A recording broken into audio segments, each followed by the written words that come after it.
obesity is on the rise. 1 in 3 men, 34.1%, are overweight. Yes. And 1 in every 4 women, or 27.5%, are overweight. Yes. Of those, 42.4% are obese, and almost 10% are severely obese. Well, Dr. Kokoszka, I'm going to call you Shane since you're my son. Absolutely. We're so excited to have you back because health Thank is you for such having a me. big thing. Yes. Yes. I'm telling you, we've got to become more when it comes to our health if we're going to be around for a while, or at least enjoy while we're here, right? To be Correct. in optimal health. So Yes. let's jump right in and let's talk a little bit about weight, because a lot of people are going, hey, I'm losing weight, or they're Yes. about to, they just did, or they're Yeah. going to. Absolutely. So we've already talked. You just brought up a few different topics. So we've got to start to define some terms first, so we all know what we're talking about and we're on the same page. And help me to where I don't go too far in the weeds, because I will just try to keep things on the superficial and just try to keep them simple. That KISS principle. So we already talked about obese. Now the definition of obesity is severely overweight. Not just overweight, like, oh, I'm 5'10" pounds. It's severely overweight. So 42% of Americans, we're talking over 100 and what is that, 120 million people are severely overweight out of the 300 million or 350 million people that we have. That's beyond epidemic. That's enormously way out of control. So we have to look at weight and kind of use the analogy of a bank account. So we want this big bank account, but what we don't want is this huge bank account of fat. Fat is energy storage. So our bank account, where our savings account, we used to save a lot of money. We don't want our fat storage to be huge and big and overwhelming. We want our bank accounts to be that way, right? So Right. like you said, how can we become more? We don't want to become more in size. We want to become more in life. So I think that's kind of what we're talking about. Absolutely. And I remember when I went to the cadaver lab with you when you were going to medical school. And do you remember? I think you called him the skipper. And he had, I mean, just to see the fat, it was like, I didn't know what it looked like. I was a little bit in shock. And you talk about fat storage versus fat, or energy storage versus energy burning, which Yeah. is fat, right? Yes, that's how fat is our energy storage. So that's how we store it. We store a little bit in the liver and certain, in muscle tissue called glycogen. We'll get into that in a little bit. But that's a short energy reserve. The fat is our long-term storage. And the human body is amazingly efficient at breaking down food, absorbing it, and storing it. And then it's also very efficient, and it's ever increasing its efficiency with regard to energy expenditure. So if you do something once, you burn this much energy. You do it twice, you burn this much. You burn 3 times, 1,000 times. Pretty soon we're burning less and less energy because we become more efficient at it. So just an example, like if you grab a label and you read it and it says a serving has X number of cookies or crackers or whatever in it, let's say it's 10. 10 crackers equals 160 calories. Anybody who's been on a treadmill and you click the button on your display screen to see how many calories you're burning, after you've been on there for 20, 30 minutes, you're like, wait a second, I've burned 200 calories in this hour or 30 minutes. It took me 5 minutes to eat those 12 crackers to get 160 calories, but then I have to work 30, 45 minutes or an hour to burn those crackers back off. That's the analogy I'm trying to get us to understand, is what we put in is we're going to store a lot of it, and it's how we're burning it. So we'll get into those. Well, you kind of remind me of a joke there, though. I burned 2,000 calories the other day.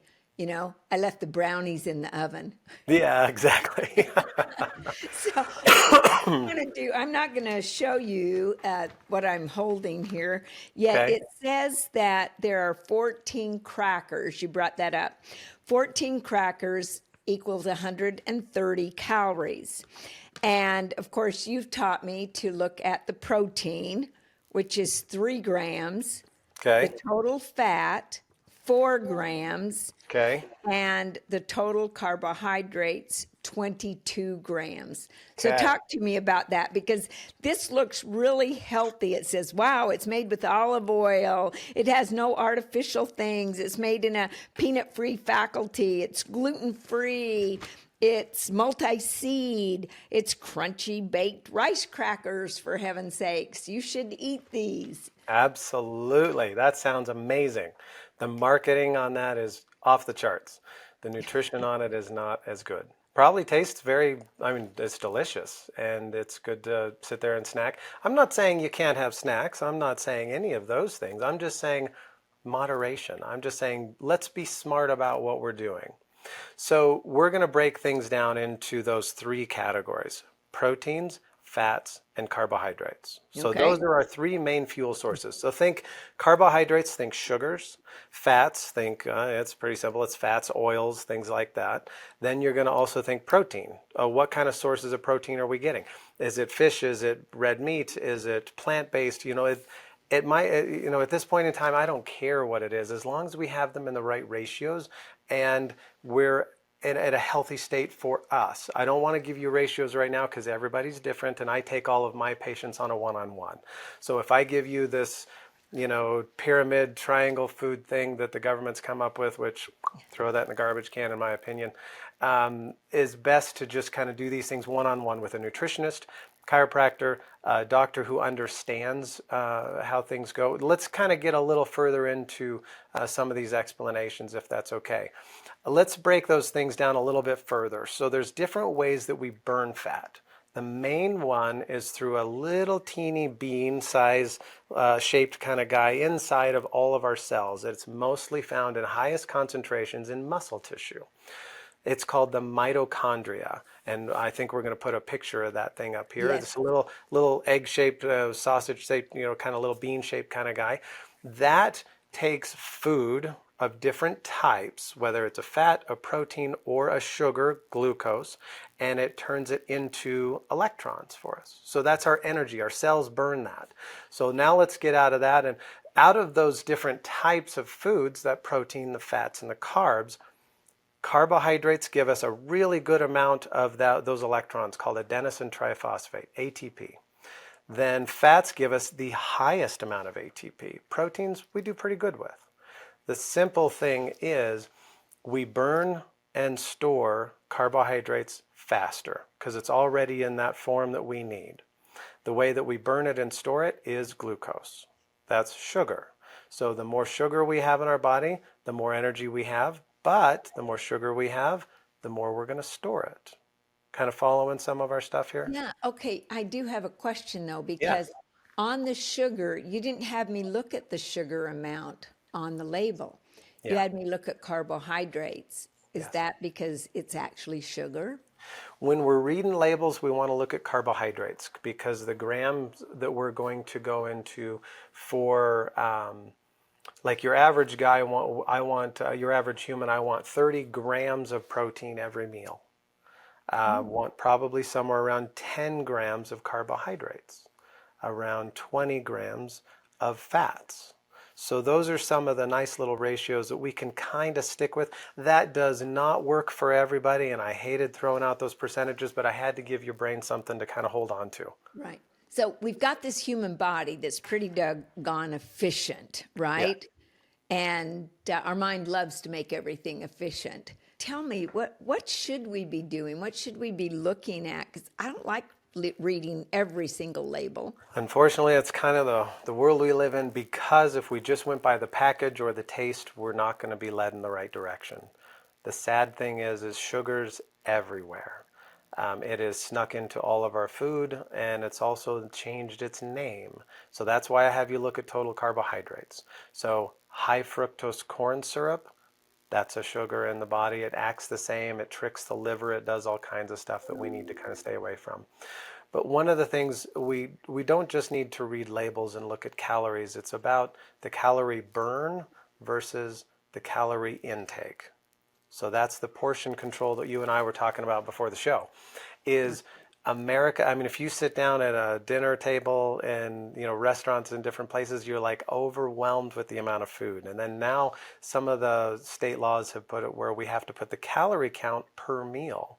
I was at a restaurant not too long ago, and just for like a simple hamburger and fries and different things, I was 1,300 calories just for one meal, and we should be somewhere around 2,000. So if that's all I wanted to eat and have a couple snacks through the day, I would have been okay, but that's too much fuel in versus what I can burn. Okay, so the fuel in is all that we're consuming. The fuel out Is is what our we're eating. exercise to get rid Yes, of that.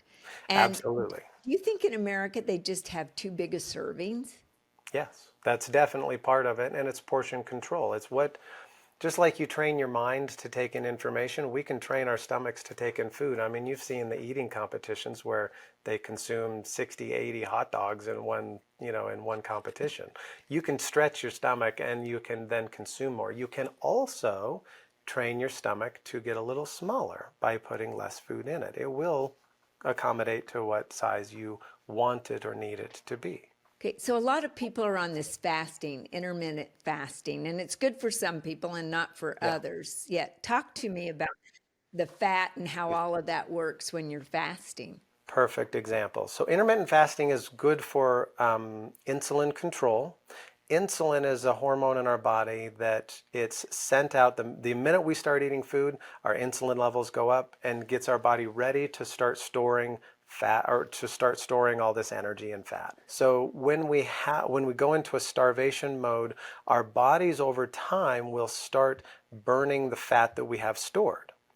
That's the intermittent fasting portion. So people who can intermittently fast for 16 hours at a time, example, stop eating at 6 p.m., don't start eating till 10 a.m. That puts you in that intermittent fast. There is one downside to that style of dieting. You're also going to burn muscle tissue because you can liquefy muscle to burn for energy in 3 to 5 minutes. It takes you up to 5 hours to liquefy to start to burn fat.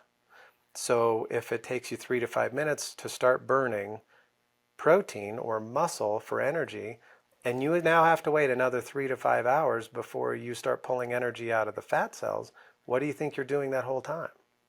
You're Wow. eating your own muscle away. That's the downside.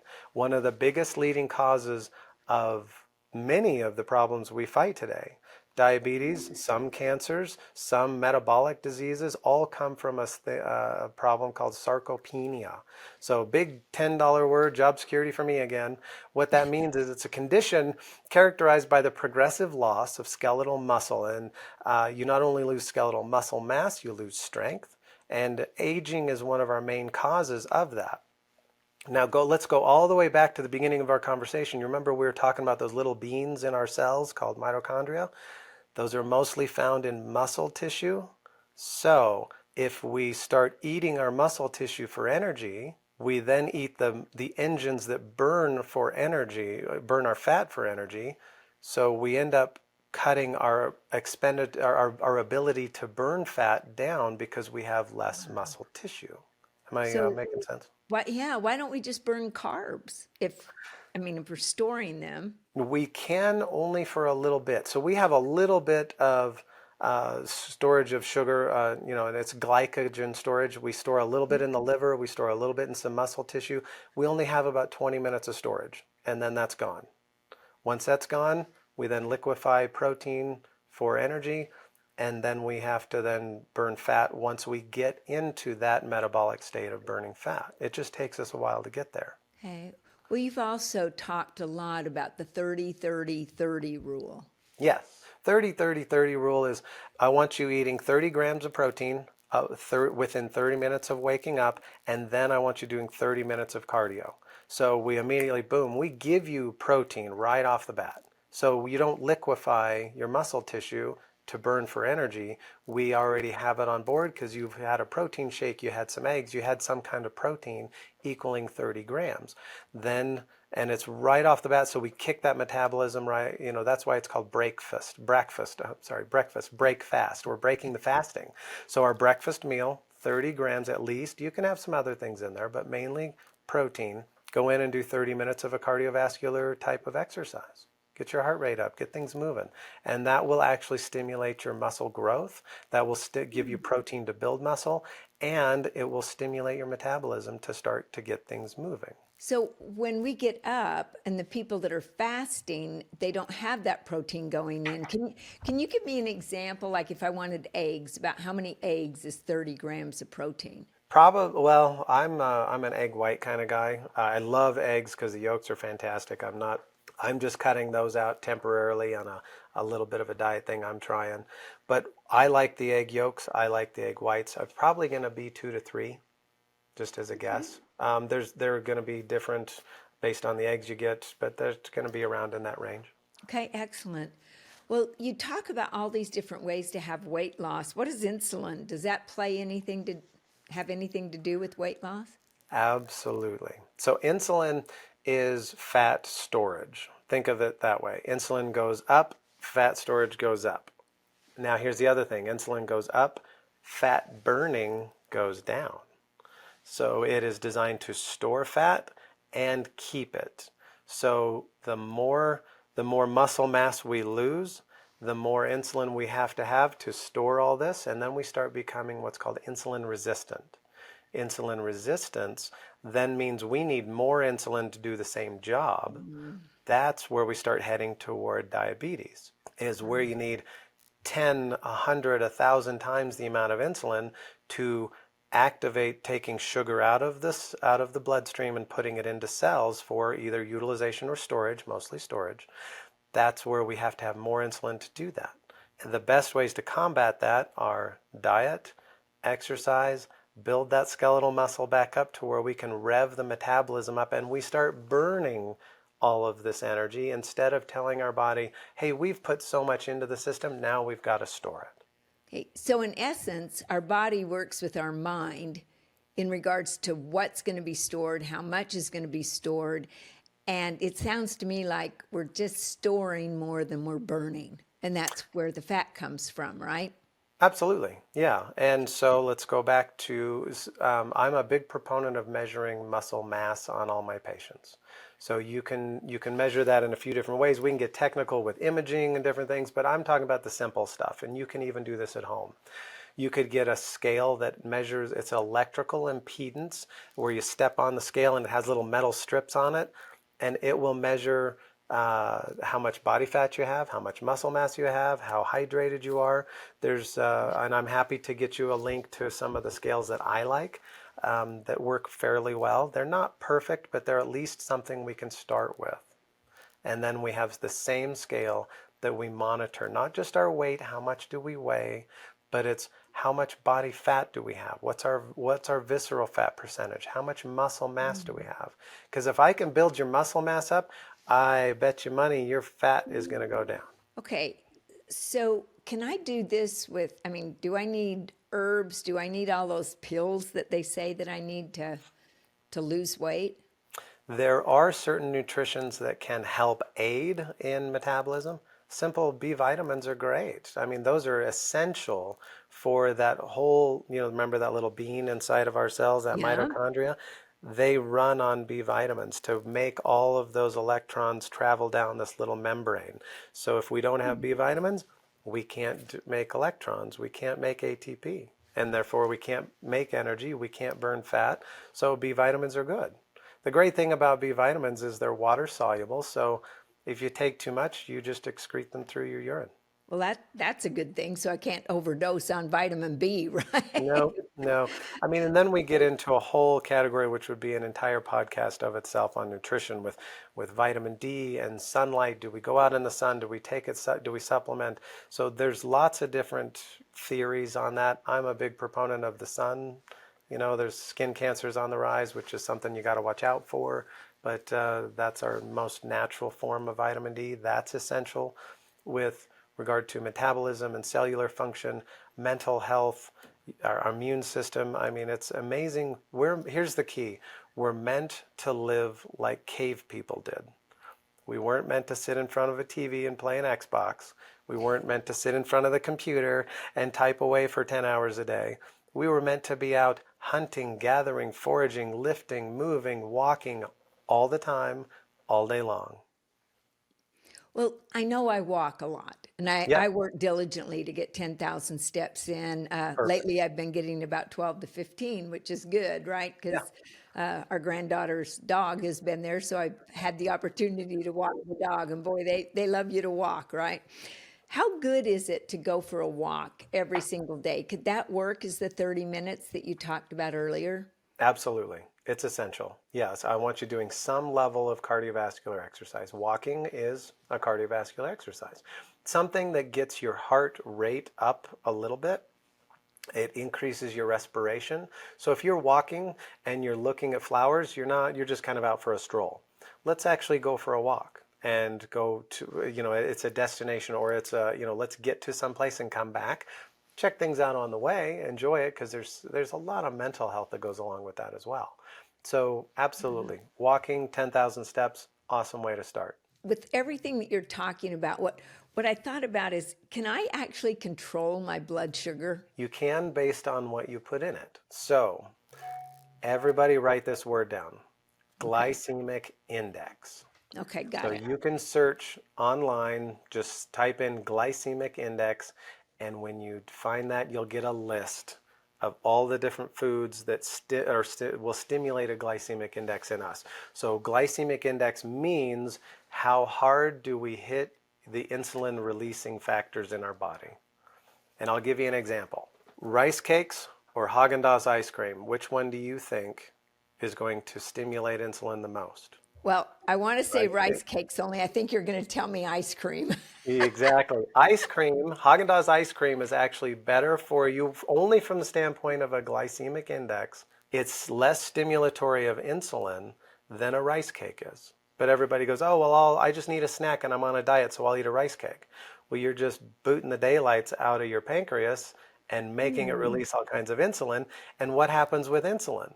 Insulin goes up, fat storage goes up, fat burning goes down. So in that only that example, and I know it's a weird one, but if you had to choose between Haagen-Dazs ice cream and a rice cake, the rice cake is actually worse for you with regard to what it does to your insulin levels. Well, our friend Jimmy McKissick will be happy because he likes ice cream. Now, you don't want to eat a lot of ice cream, though, right? No. Moderation, everything in moderation. Yeah. No, a little snack now and then, it does the body good. It does the brain good. There's a whole cascade of neurotransmitters that get released when we have something sweet. Serotonin goes up, all the feel good hormones go up, makes us happy. We cannot use that as a maladaptive coping mechanism for stress.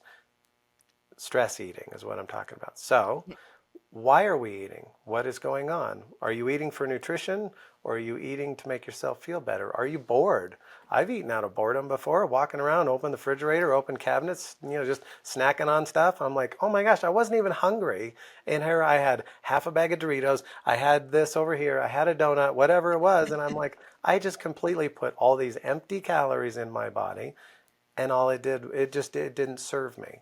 So Mhm. now if you've done that before in the past, please don't beat yourself up. We're all human. The great thing is metabolism is affected by our activity levels. So you asked earlier, what about what we eat? And that was kind of the answer. Well, how can we affect our fat storage levels? Well, the main thing is what do we put in? And then we were talking about what do we do to put it out, to get it out, to burn it.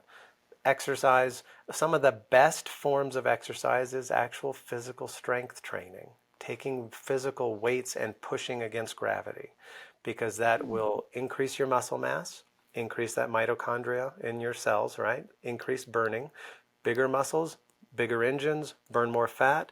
It also densifies your bones. So what's the thing we worry about with bone density as we get older? Yeah. Osteopenia, osteoporosis. So if we're physically active, we're out raking the yard, we're out physically doing things, we're lifting, if we're physically active, then our bones are denser, our ligamentous structures are denser, our muscles are stronger, mitochondria numbers are up, fat burning goes up, fat storage goes down. See the cycles we're getting into? Yeah, well, and so let's say that I want to lose some weight, Yeah. right? And so that's going to mean dietary changes. What are some Yep. dietary changes that you think most everyone could make and really help themselves other than stop eating so much? right? I would say one of the main things is to make sure that we're getting that 30 grams of protein every single meal because we need the protein. If we're not going to store it in muscle tissue or some type of connective tissue, we're going to burn it. And Yeah.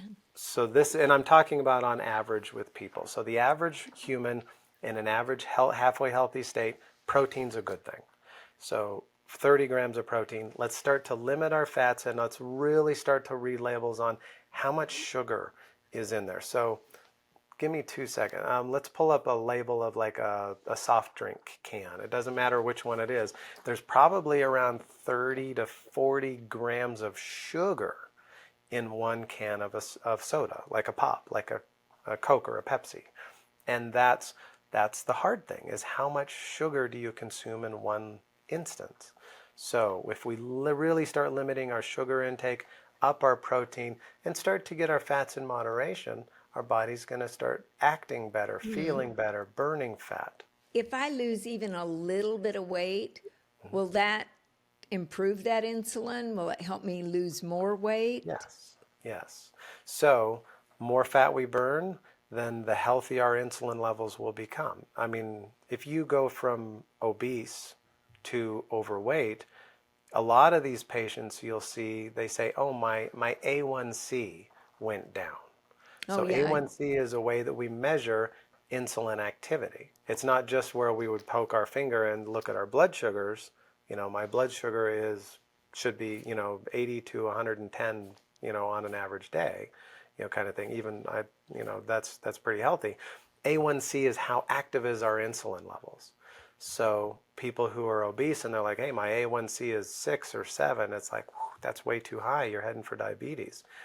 Then we start watching these patients lose weight and their A1C goes down from 7 to 6 and 6 to 5, and then their energy levels go up. Their mental clarity starts to kick back in. The lights go on inside. They start to move better, feel better. That achiness in their joints goes away. That the bloating in their stomach and all that inflammation starts leaving. So that's the problem, is your body starts fighting against itself because it's in an unhealthy state. So as we age, what are some things that we can do that will help us to become healthier as we grow older? So some things that we can do as we get older are going to be just staying as physically active and as mentally sharp as we can. Everything in the body is use it or lose it. I have elderly, patients in my clinic that I hate it when I hate the word retire because I'm retired. Well, what are you doing to keep yourself active? I love the patients who are retired and they're like, I like to go do this. I like to craft. I like to fish. I like to golf. Something that keeps them mentally active and physically active because Yeah, it is use it or lose it. the mental activity. I think that's why you see older people doing crossword puzzles and things like that. What are some things that you highly recommend for older people? I mean, I'm talking about myself here. Because I work to keep myself mentally active. All of us have a different IQ, for heaven's sakes. Yes. So we're going to go back to that muscle sarcopenia that we were talking about earlier, right? When we lose muscle tissue, there is a whole cascade of events biochemically that happen in the body because we don't have as much muscle tissue producing healthy things for the body. Let's just leave it at that simple category. So they are finding in research decreasing muscle mass, and we're losing the good products that muscles produce for the rest of our body. They're seeing links to not only metabolic diseases, but things like Alzheimer's is on the rise, and they're linking that to a lack of muscle tissue in the body and how the body then starts to biochemically react because decreased mitochondria, decreased energy expenditure, increased insulin, all of these things get out of whack. It affects everything in the body. So that's the hardest part, is we've got to keep things in balance. And do you help your people do that? I mean, the people that come to your clinic, they're very lucky. I've been there and I really enjoy your clinic. It's absolutely beautiful. Yet what you do for people, and you help them with their nutrition, you help them with their activities, you have physical therapy there. What about people that are going through hormonal changes? I mean, does that affect our weight? It does. It does. The top two hormones, in my opinion, that affect things are growth hormone and testosterone. That's going to affect muscle tissue the most. So, testosterone, men and women have it. Men have it in higher amounts, women have it, but in lower amounts. Growth hormone is what took us from little teeny babies into growing us into the adults that we are. And about the age 25, we start a decrease in growth hormone. By the age 40, we're secreting about 60% less than we were when we were in our 20s. And when we're about 60 to 80 years old, we're secreting about 12%, 10% of what we used to secrete. So that affects everything from stem cell activity, which are those are the cells that regrow our tissue once we've broken it down. It affects the strength of tissue, how we rebuild, how we repair. So those hormones at youthful levels, that's why kids can fall off of anything or do, stumble, skin their knee, whatever, they get back up and they keep going. Yeah. They're sore for a day. Oh my gosh, I sleep wrong. And then I'm waking up with like, oh, my neck hurts, my back hurts. And I'm like, how did I mess up the least active thing that I could ever do, which is sleeping? I mean, I'm not even conscious for it, and I wake up and I'm sore. How does that happen? And it's just because our bodies start decreasing its regenerative aspects. Well, that's why you do stem cells for people. I mean, when you put stem cells into my knee, it was amazing how much better my knee. It was like I don't need a knee replacement right now. I'm doing good. I'm walking every day and it doesn't even affect me. Whereas before, I was having a Oh hard yeah. time Yes. walking. Yes. So as we age, we have less stem cells in our bodies to actually access, and then we also have less of those growth factors. So human growth hormone, insulin-like growth factor, these are big terms. Just these are messengers in our body that tell our bodies to regenerate, rejuvenate, build tissue. When we don't have the cells, we don't have the messengers, our body breaks down faster than we can build it up. So when we do stem cell regenerative medicine is what we call it in the clinic. When we put a patient into the category of regenerative medicine, we are looking at their hormone levels, we are looking at their physical activity, but we're also going to give them the cellular products and the cells themselves to allow the body to start regrowing some tissue. So whether that's a knee or a shoulder or a neck or a back or soft tissue, muscles, tendons, it works very, very good for all of those. Well, I think the biggest thing, I know I fly to Denver just to have you help me out, yet a lot of us have chronic illnesses. Yes. I mean, there's kidney failure, heart failure, all cancer, lots of things. What are some of the symptoms that people will have that they know, hey, I better start doing something? If you start feeling that you're tired and your energy levels are down, something's changing. So if you can go day to day and you've got everything rocking and rolling and things are clicking and you wake up and everything's ready to go, everything's running fine. Now, how do you feel? How do you think? And those two feed off of each other. How we think affects how we feel, and how we feel affects how we think. So that's a double-edged sword that can play off of each other for building you up or decreasing and kind of knocking you down a little bit. So with that, it's kind of, how do you feel? Like, how did you wake up this morning? How was your energy state? And how is that compared to 5 years ago? Well, I'll tell you, you've helped us so much. It hurts me that our time is up. I'm going to have you back, Dr. Kokoszka, My because you've pleasure. helped us so much. And especially, what final things would you like to say to our listeners right now about their health? I'd like for everyone to start looking at what they're eating, how often they're eating, and I would rather you eat 5 small, healthy meals each day than 3 calorie-laden, imbalanced meals. Or even if you're fasting and you're like, well, I didn't eat anything until 10 a.m., I can have donuts. I Yeah. would rather you start breaking things up into 5 short meals, start looking at the protein, the fats, and the carbs, and let's start getting those in a nice balance, and let's get some exercise and movement in there. Okay, so the 30, 30, 30, you heard it 30, here 30, on 30. Becoming More. And just click that button below for subscription. Make certain you never miss an episode because we're here in all aspects, spiritual and financial, in health, in whatever it is we desire for you to become more. Thanks, Dr. Kokoszka, for helping us. My pleasure. Thank you for having me. Well, I did have you. Since Thank you're you for my having me, son. and thank you for having me on the show. There you go.